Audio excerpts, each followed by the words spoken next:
A veces, las personas que más amamos son las que más daño nos hacen. Isabel había dedicado su vida entera a su familia, sacrificando sueños y deseos personales por el bienestar de sus seres queridos. Sin embargo, cuando la vejez tocó a su puerta y su corazón se volvió más frágil, descubrió que el amor no siempre es correspondido de la manera que esperamos. Lo que comenzó como una traición devastadora se convertiría en el catalizador de una transformación que ni ella misma había imaginado posible. Si esta historia te toca el corazón, no olvides suscribirte para más relatos que celebran la fortaleza del alma humana. Isabel Morales se despertó esa mañana de octubre con la misma sonrisa que había adornado su rostro durante los últimos 68 años. El sol se filtraba suavemente a través de las cortinas de encaje que ella misma había bordado décadas atrás, cuando sus manos aún no temblaban y sus ojos veían cada puntada con claridad cristalina. Se levantó lentamente, sintiendo el peso familiar de la artritis en sus rodillas, pero su espíritu permanecía inquebrantable. Había preparado el desayuno favorito de su hijo Miguel: huevos revueltos con jamón, pan tostado y café recién molido. Era su manera de demostrar amor, como lo había hecho todos los días desde que él era pequeño. Miguel ahora tenía 45 años. Era un exitoso abogado, y vivía en la casa familiar junto a su esposa Carmen y sus 2 hijas, adolescentes. Al menos eso era lo que Isabel creía. «Mamá, necesitamos hablar», le dijo Miguel esa tarde, sentándose frente a ella en la mesa del comedor donde habían compartido miles de comidas familiares. Su voz tenía un tono que Isabel no había escuchado antes, una frialdad que la hizo estremecer. Carmen se unió a ellos, evitando el contacto visual con Isabel. Las nietas, Sofía y Valentina, habían sido enviadas a casa de una amiga. La ausencia de sus risas llenó la casa de un silencio incómodo. «¿Qué sucede, hijo?», preguntó Isabel, aunque su corazón ya comenzaba a latir con una ansiedad que no podía explicar. Miguel intercambió una mirada con su esposa antes de continuar. «Mamá, hemos estado pensando. Creemos que sería mejor para ti si te mudaras a un lugar donde puedan cuidarte mejor». Las palabras golpearon a Isabel como un puño invisible. «Cuidarme mejor. Pero si yo estoy bien aquí, con ustedes. Esta es mi casa, la casa donde crié a mis hijos, donde tu padre y yo». «No es definitivo», interrumpió Carmen con una sonrisa forzada. «Es solo temporal, hasta que te adaptes a los cambios». «¿Qué cambios?». Isabel sintió como si el mundo se estuviera desmoronando bajo sus pies. Miguel suspiró profundamente. «Mamá, Carmen está embarazada. Vamos a necesitar más espacio. Y tú mereces un lugar donde tengas compañía de personas de tu edad». La noticia del embarazo debería haber sido motivo de alegría, pero la forma en que fue presentada la envolvió en un manto de dolor. Isabel se dio cuenta de que no estaba siendo invitada a compartir la felicidad de un nuevo nieto. Estaba siendo desalojada para hacer espacio para él. ¿Cuándo? Fue todo lo que logró susurrar. «El sábado», respondió Miguel, incapaz de sostener la mirada de su madre. «Ya hemos hecho todos los arreglos». Isabel se levantó de la mesa con dignidad, a pesar de que sus piernas temblaban. «Entiendo», dijo simplemente, y se dirigió a su habitación. No lloró hasta que cerró la puerta. Entonces, sentada en la cama donde había dormido junto a su esposo durante 30 años, donde había arrullado a sus hijos cuando estaban enfermos, donde había soñado con envejecer rodeada de amor, Isabel permitió que las lágrimas fluyeran libremente. El sábado llegó demasiado pronto. Isabel había empacado sus pertenencias más preciadas en 2 maletas: fotografías, cartas de amor de su difunto esposo, el rosario de su madre, y algunos libros que había leído una y otra vez. El resto de su vida cabía en 2 maletas. Residencia San Rafael, leyó en voz alta mientras el coche se detenía frente a un edificio de ladrillo rojo. No era el lugar lúgubre que había imaginado, pero tampoco era su hogar. Miguel la acompañó hasta la recepción, donde una enfermera de sonrisa profesional los recibió. «Señora Morales, qué gusto conocerla. Estoy segura de que será muy feliz aquí». Isabel asintió mecánicamente mientras firmaba papeles que no leyó completamente. Su hijo le dio un beso en la mejilla, prometió visitarla pronto, y se marchó. Ella se quedó allí, de pie en un lugar extraño, sintiendo que había sido arrancada de raíz de la única vida que había conocido. Esa noche, acostada en una cama que no era suya, en una habitación que compartía con una extraña, Isabel se preguntó qué había hecho mal. Había sido una madre devota, una esposa fiel, una mujer que siempre puso a los demás antes que a sí misma. Y sin embargo, ahí estaba, abandonada como un mueble viejo que ya no servía. Pero Isabel no sabía que su historia apenas comenzaba. La primera semana en la residencia San Rafael fue una mezcla de confusión y adaptación forzada. Isabel se levantaba cada mañana esperando despertar en su propia casa, solo para encontrarse con las paredes color crema de su nueva habitación y el suave ronquido de doña Elena, su compañera de cuarto. Elena Vázquez tenía 72 años y una personalidad que contrastaba completamente con su apariencia frágil. Había sido profesora de literatura durante 40 años, y su mente permanecía afilada como una navaja. Fue ella quien le dijo a Isabel la primera verdad incómoda. «Querida, he visto llegar a muchas personas aquí», le dijo Elena mientras tomaban té en el jardín de la residencia, «y he aprendido a reconocer las señales. Tu hijo no te envió aquí por falta de espacio». Isabel sintió un nudo en el estómago. «¿Qué quieres decir?» Los hijos que realmente aman a sus padres encuentran la manera de mantenerlos cerca, especialmente cuando llega un nuevo bebé. Las abuelas son preciosas en esos momentos. Elena tomó un sorbo de su té y continuó. He visto a tu nuera, Carmen, visitando a otras familias del barrio. Aparentemente, se ha estado quejando de ti durante meses. Las palabras de Elena resonaron en la mente de Isabel durante días. Comenzó a recordar pequeños detalles que había ignorado. Las conversaciones que se detenían abruptamente cuando ella entraba a una habitación, las miradas cómplices entre Miguel y Carmen, la forma en que sus nietas habían comenzado a evitarla sutilmente. Fue entonces cuando decidió hacer algo que nunca había hecho antes: investigar. Elena le había enseñado a usar la computadora de la biblioteca de la residencia, y juntas comenzaron a descubrir cosas que Isabel jamás había imaginado. Primero, descubrieron que Miguel había estado vendiendo sus muebles antiguos en línea, piezas que habían pertenecido a la familia durante generaciones, incluyendo el piano de cola que el padre de Isabel había comprado para su boda. El anuncio decía, venta por mudanza, excelente estado.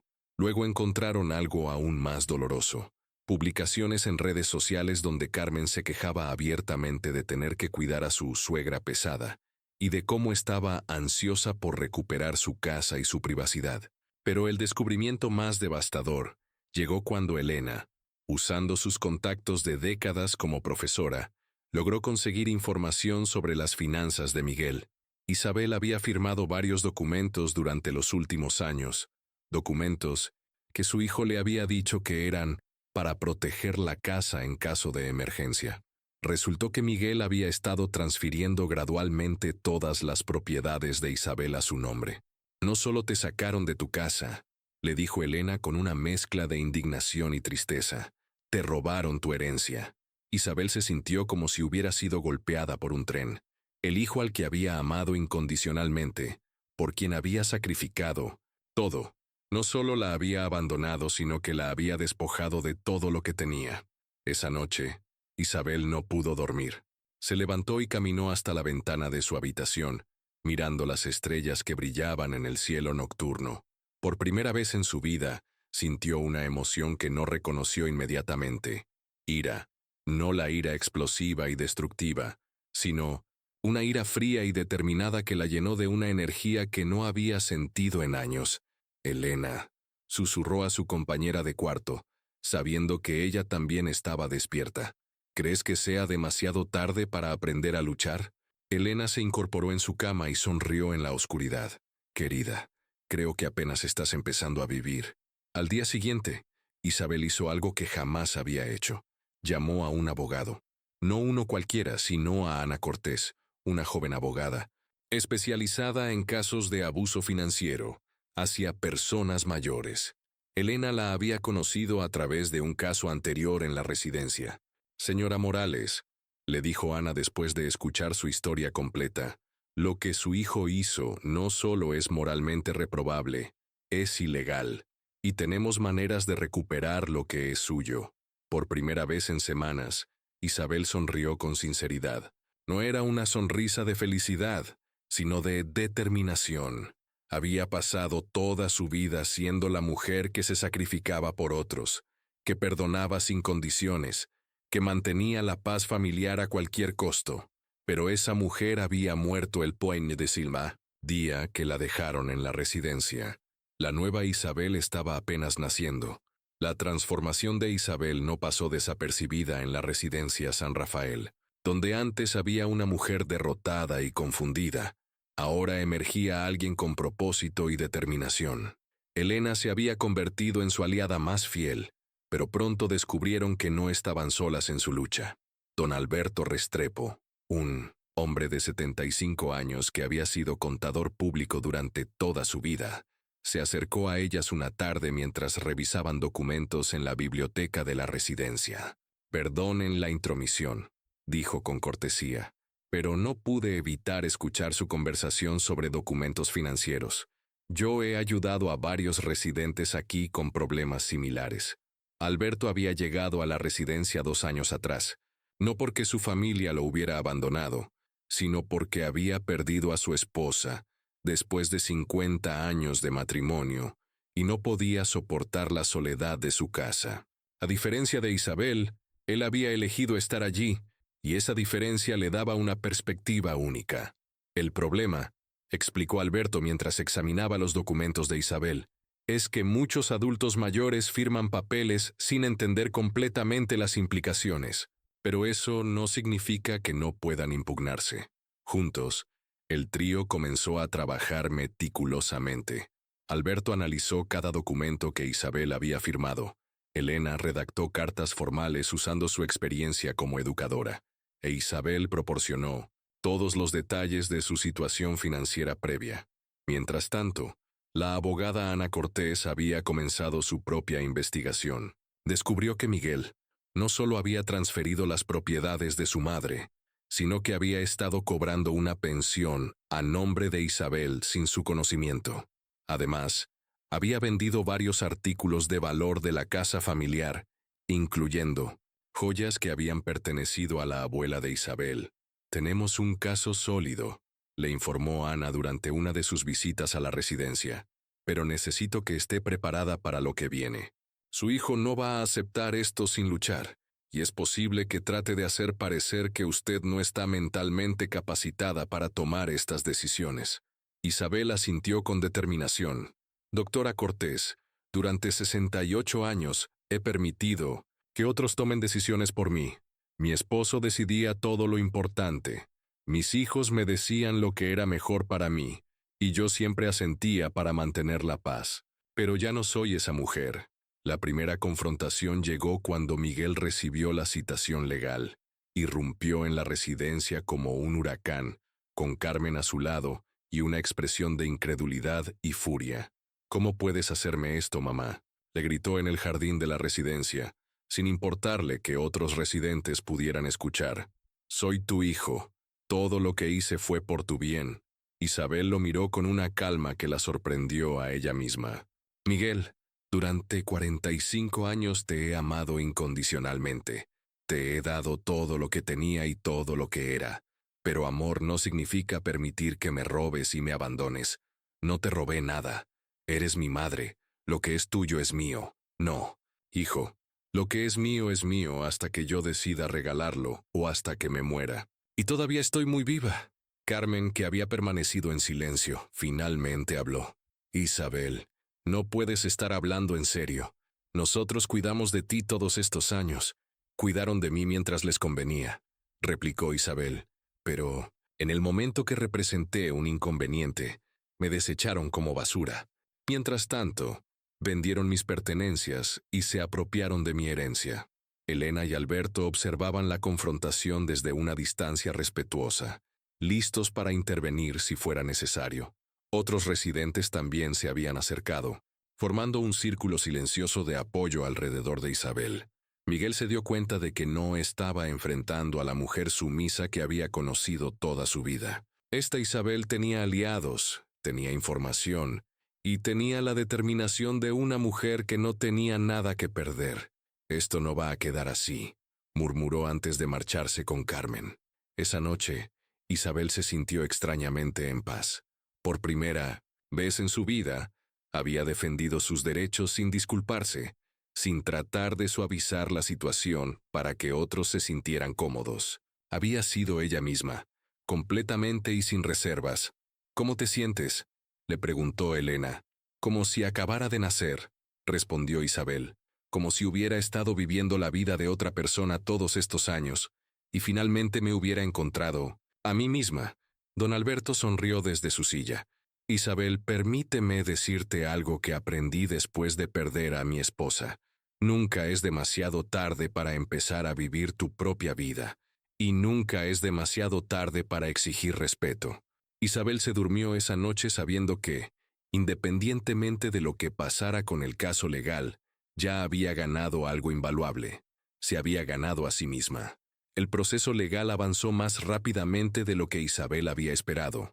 Ana Cortés resultó ser una abogada tenaz que no solo se especializaba en casos de abuso financiero, sino que tenía una motivación personal. Su propia abuela había sido víctima de un esquema similar años atrás. «Señora Morales», le dijo Ana durante una reunión en la residencia, «hemos descubierto algo que cambia completamente la situación. Su hijo no solo transfirió sus propiedades, sino que también ha estado recibiendo dinero de un fondo de inversión que su esposo estableció para usted antes de morir». Isabel sintió como si el aire se hubiera vuelto más denso. «¿Qué fondo? Roberto nunca me mencionó nada sobre inversiones». Aparentemente, su esposo invirtió parte de su seguro de vida en un fondo de crecimiento que debía proporcionarle ingresos mensuales de por vida. Según los documentos, usted debería haber estado recibiendo aproximadamente $1,200 mensuales durante los últimos 8 años. Los números golpearon a Isabel como una bofetada. $1,200 mensuales durante 8 años.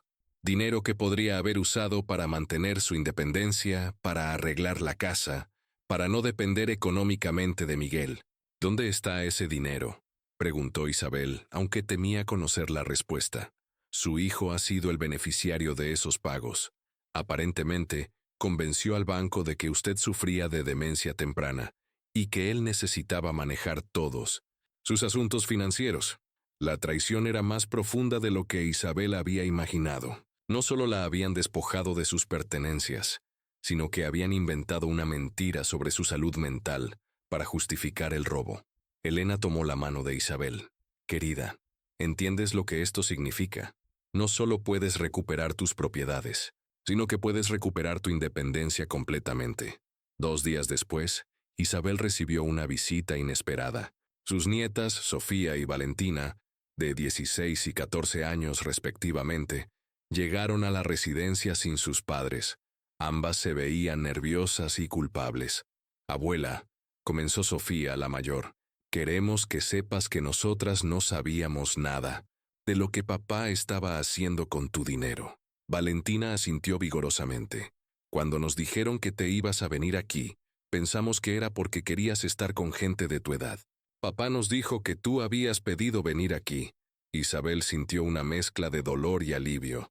Al menos sus nietas no habían sido parte de la conspiración, pero habían sido manipuladas para creer mentiras sobre ella.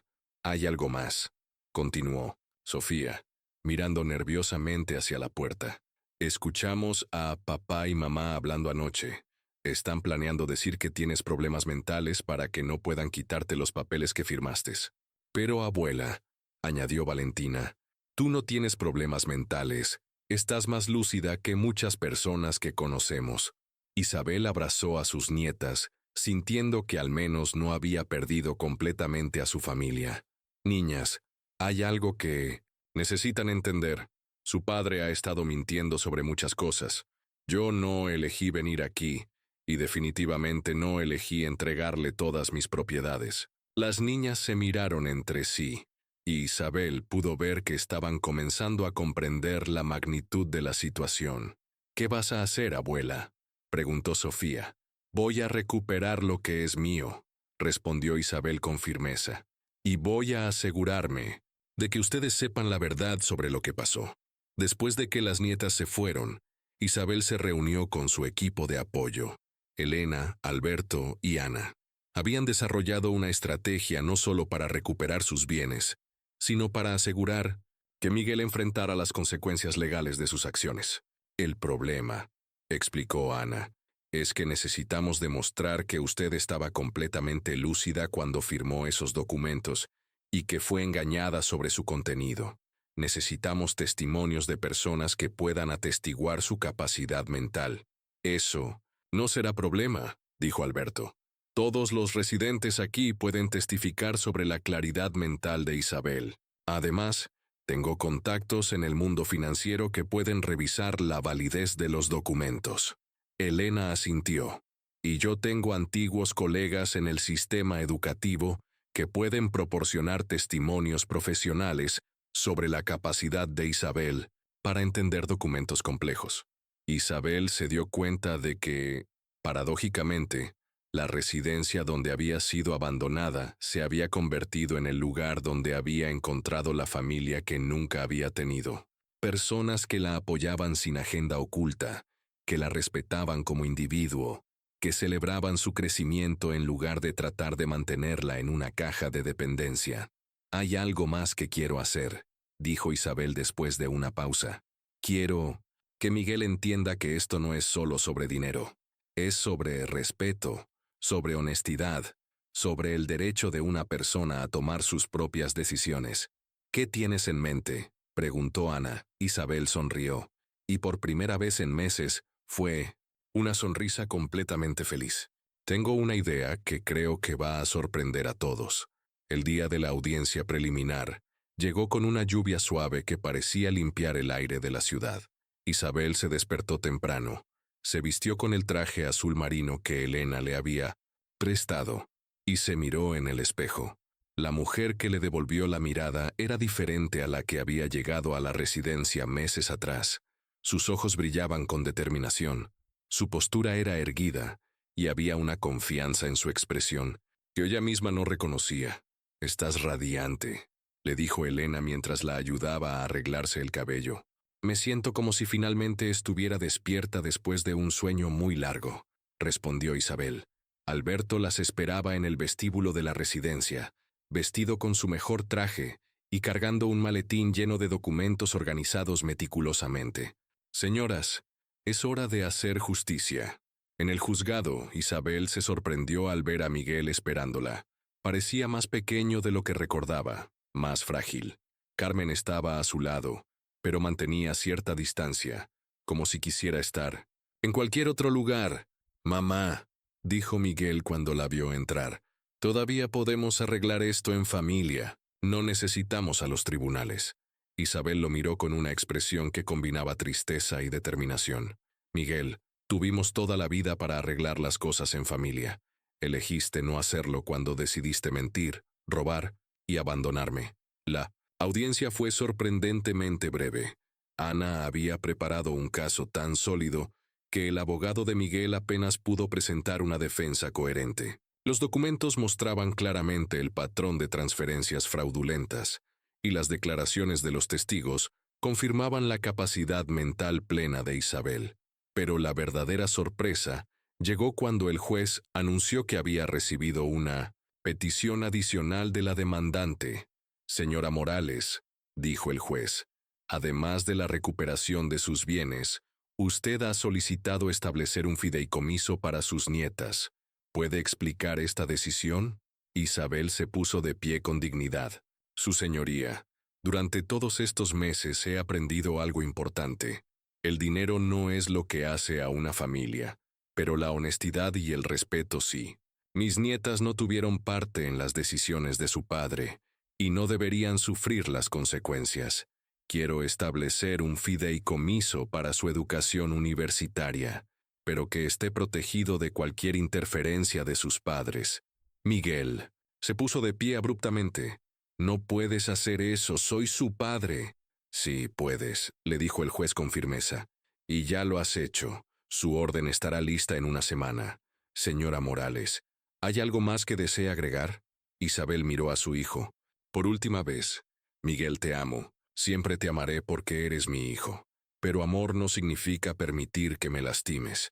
Espero que algún día entiendas que lo que hice hoy no fue para castigarte, sino para respetarme a mí misma. Miguel se desplomó en su silla.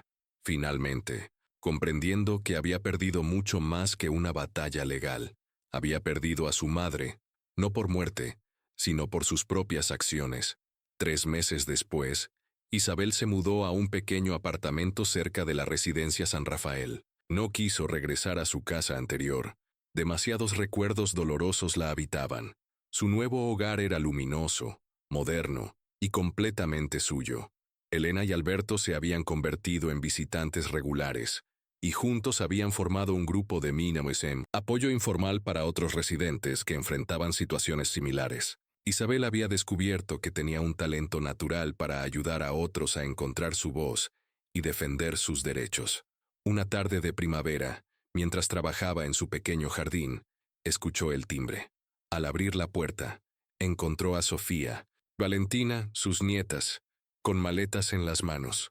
«Abuela», dijo Sofía con lágrimas en los ojos, «papá y mamá se están divorciando. Mamá dice que no puede quedarse con alguien que robó a su propia madre. ¿Podemos quedarnos contigo?» Isabel las abrazó con fuerza, sintiendo que su corazón se llenaba de una alegría que no había experimentado en años. «Por supuesto, mis niñas. Esta es su casa tanto como la mía».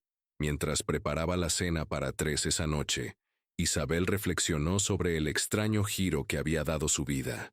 Había perdido a un hijo, pero había ganado a sus nietas. Había perdido una casa, pero había encontrado un hogar. Había perdido la ilusión del amor incondicional, pero había encontrado el respeto genuino. Más importante aún, había encontrado algo que había perdido décadas atrás sin siquiera darse cuenta. Se había encontrado a sí misma. Esa noche, mientras tucaba a sus nietas en sus nuevas camas, Valentina le preguntó, «Abuela, ¿estás triste por lo que pasó con papá?» Isabel lo pensó cuidadosamente antes de responder. «Estoy triste por las decisiones que él tomó, pero no estoy triste por las decisiones que yo tomé. Por primera vez en mi vida, estoy viviendo de acuerdo a mis propios valores, no tratando de complacer a otros». «¿Crees que papá algún día va a entender?», preguntó Sofía. «No lo sé», respondió Isabel honestamente, «pero he aprendido que no puedo vivir mi vida esperando a que otros cambien. Solo puedo controlar mis propias decisiones y asegurarme de que sean decisiones de las que pueda estar orgullosa». Mientras las niñas se quedaban dormidas, Isabel se sentó en su balcón, mirando las estrellas. A los 68 años, había aprendido la lección más importante de su vida. Nunca es demasiado tarde para empezar a vivir con dignidad. El abandono que había parecido el final de su historia se había convertido en el comienzo de la mejor parte de su vida. Y aunque el camino había sido doloroso, Isabel sabía que cada lágrima, cada momento de duda, cada acto de valentía habían valido la pena, porque finalmente, después de casi 7 décadas, Isabel Morales se había encontrado a sí misma, y esa mujer valía la pena conocer.